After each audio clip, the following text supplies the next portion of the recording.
इन दिनों बड़ा आंदोलन छिड़ा हुआ है। जेल में बंद पूर्व प्रधानमंत्री इमरान खान की रिहाई की मांग को लेकर पूरे देश में पीटीआई कार्यकर्ता इस्लामाबाद की ओर कूच कर रहे हैं, जिसकी वजह से हालात बेकाबू होते जा रहे हैं। जगह जगह हिंसा की खबरें भी सामने आ रही हैं। लेबनान के विभिन्न हिस्सों में इजराइल के हवाई हमलों ने बड़े पैमाने पर तबाही मचाई, जिसमें दर्जनों लोगों की मौत हो चुकी है। मध्य बैरूत के बस्ता क्षेत्र में एक बहुमंजिला आवासीय इमारत पर हुए हमले में 29 लोग मारे गए। ये हमला उन सब विनाशकारी घटनाओं में से एक था जिसने पूरे देश को हिला दिया।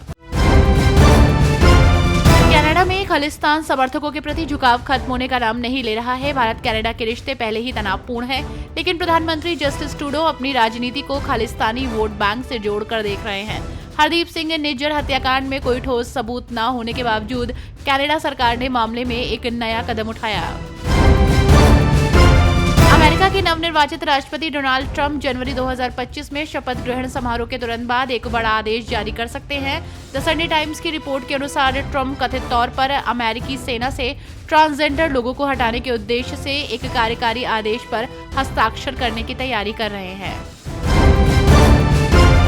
नेपाल की मौजूदा आर्थिक स्थिति पर नजर डालें तो ये साफ पता चलता है कि देश गंभीर व्यापारिक घाटे का सामना कर रहा है।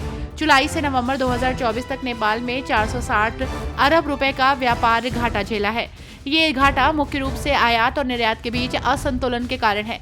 नेपाल में वित्त वर्ष के इन 4 महीनों में 513.38 अरब रुपए के सामान का आयात हुआ, जबकि उसका निर्यात केवल 52.67 अरब रुपए तक सीमित रहा।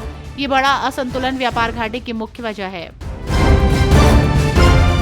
आतंकवाद और आर्थिक बदहाली से जूझ रहे पाकिस्तान में शिया सुन्नी संप्रदाय के बीच लंबे समय से हिंसा चल रही है। दोनों समुदाय के बीच हुई झड़प में अब तक 150 लोगों की मौत हुई। भीषण हिंसा के बीच दोनों संप्रदायों के बीच बैठक हुई, तो वहीं बैठक के बाद 7 दिनों तक सीज फायर का पालन करने का फैसला लिया गया। संयुक्त अरब अमीरात यानी कि यूएई में एक इजरायली नागरिक की अपहरण करने के बाद हत्या कर दी गई अबू धाबी स्थित चबाड़ के दूत रब्बी जवी कोगन का गुरुवार की दोपहर दुबई शहर में अपहरण कर लिया गया था। इसके बाद रविवार की सुबह को अमीराती अधिकारी कोगन का शव बरामद हुआ। उसके परिवार को सूचित किया गया। तो वहीं अब इजरायल के प्रधानमंत्री बेंजामिन ने इस घटना पर दुख और गुस्सा दोनों जाहिर किया है। इजरायल और लेबनान के हिजबुल्लाह के बीच संघर्ष विराम की खबरों के बीच एक बार फिर तनाव बढ़ गया। रविवार को हिजबुल्लाह ने इजरायल पर 250 से ज्यादा मिसाइलों और ड्रोन से हमला किया। ये 7 अक्टूबर 2023 के बाद से 13 माह में अब तक का सबसे बड़ा हमला है।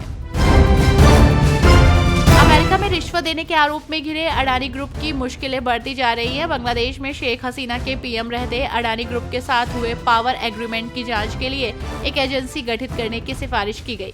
आपको बता दें कि अंतरिम सरकार की तरफ से गठित समिति ने इस एजेंसी के गठन की सिफारिश की है। साथ ही शेख हसीना के पीएम रहते हुए अन्य बड़े एनर्जी और पावर एग्रीमेंट की जांच की भी मांग की गई। पाकिस्तान के खैबर पख्तूनख्वान प्रांत के कुर्रम जिले में गुरुवार से जारी हिंसा में मरने वालों की संख्या 82 पहुंच गई। मरने वालों में 16 सुन्नी और 66 शिया समुदाय के लोग हैं। हमलावरों ने महिलाओं और बच्चों सहित कई लोगों को बंधक बना रखा है। शव सौंपने से वो इनकार कर रहे हैं।